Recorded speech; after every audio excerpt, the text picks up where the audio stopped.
오늘은 사주 구조에 대해서 좀 알아봅시다.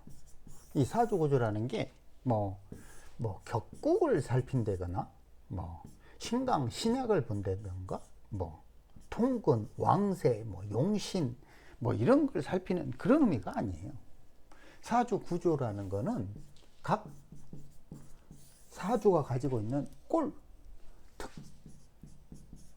특이한 모양을 말하는 거예요. 예를 들어 봅시다.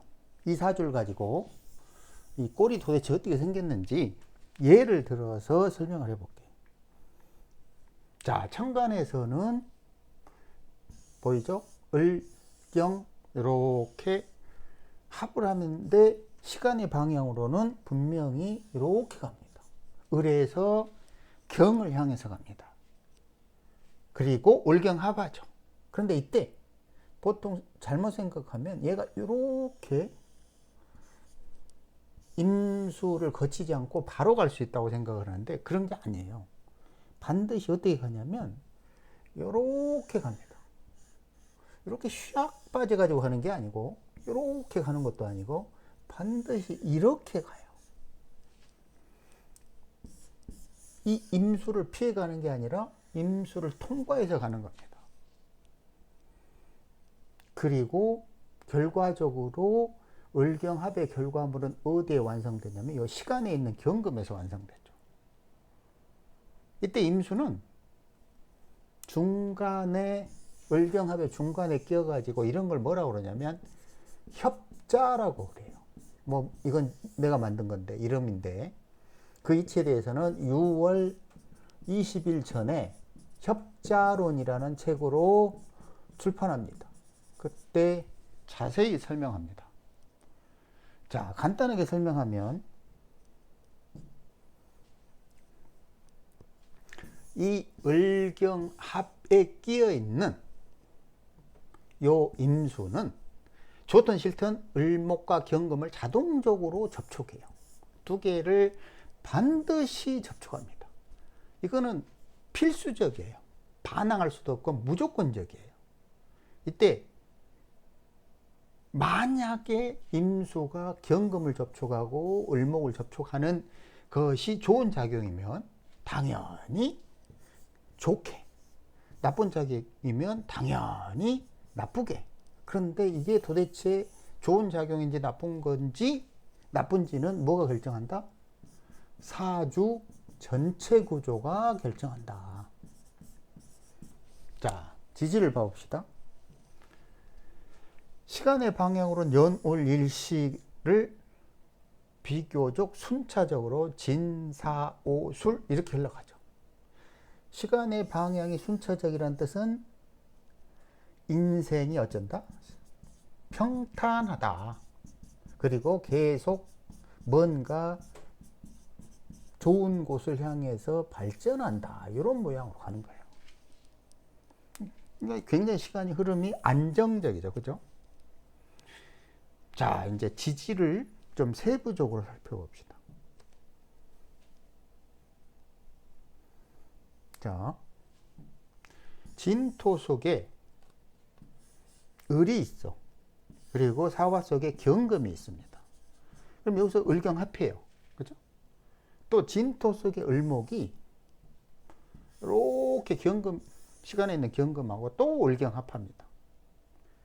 그러니 천간에서 을경합하고 진사에서도 을경합하고 이렇게도 을경합하고 지금 몇 개가 3개나 을경합하죠. 을경합은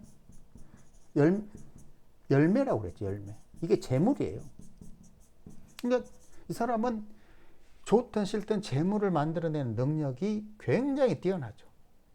이때 을경합을 했는데 이렇게 을경합을 하고 이렇게 을경합을 했는데 과연 그 열매가 어떤 상황인지를 봐야죠.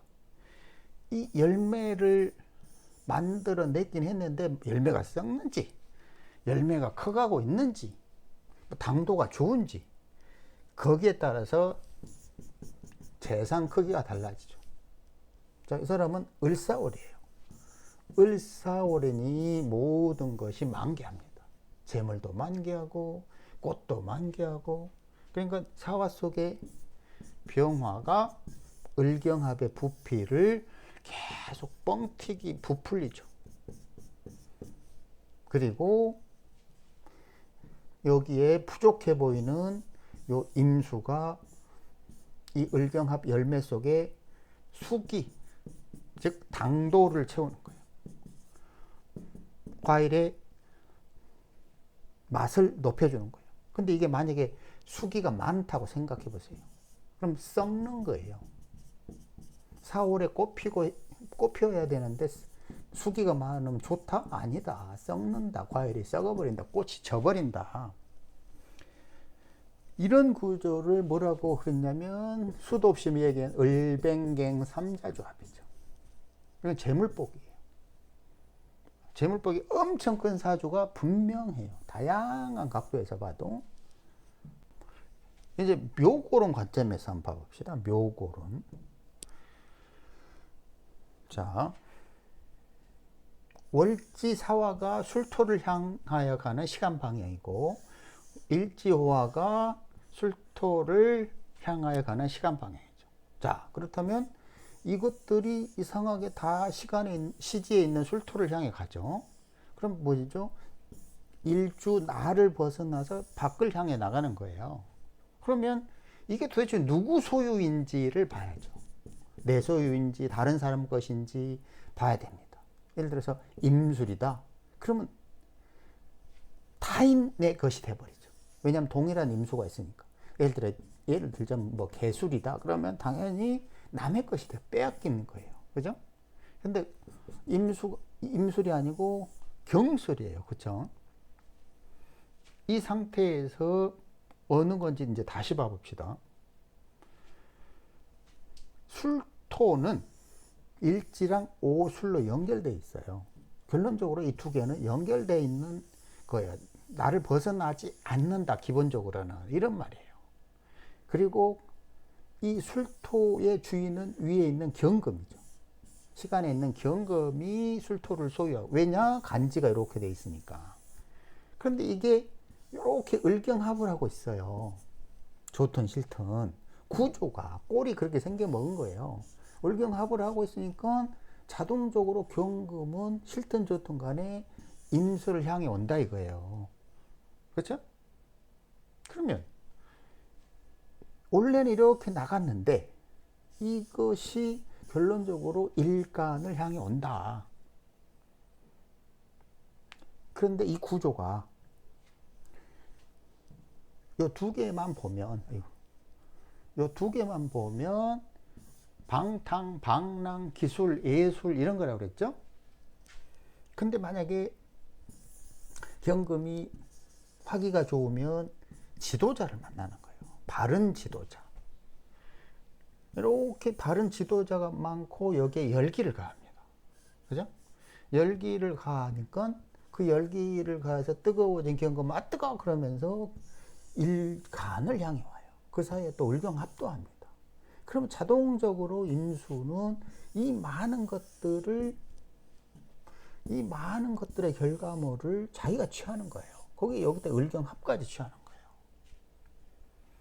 그러니 결론적으로 이 사람은 시주궁이가 경술로 일간을 향해 온 자식이 좋을까요? 나쁠까요? 이런 구조는 자식이 무조건 발전합니다. 훌륭합니다. 인격적으로도 훌륭하고 사회적으로도 훌륭한 거예요. 자, 이걸 좀 에너지 파동으로 다시 정리를 해보면 이 사오술이 화기를 경금에게 가하면 이렇게 원하든 원하지 않든 간에 임수를 향해 와서 나 뜨거워 죽겠으니 화기 좀 풀어줘 라고 하는 거예요.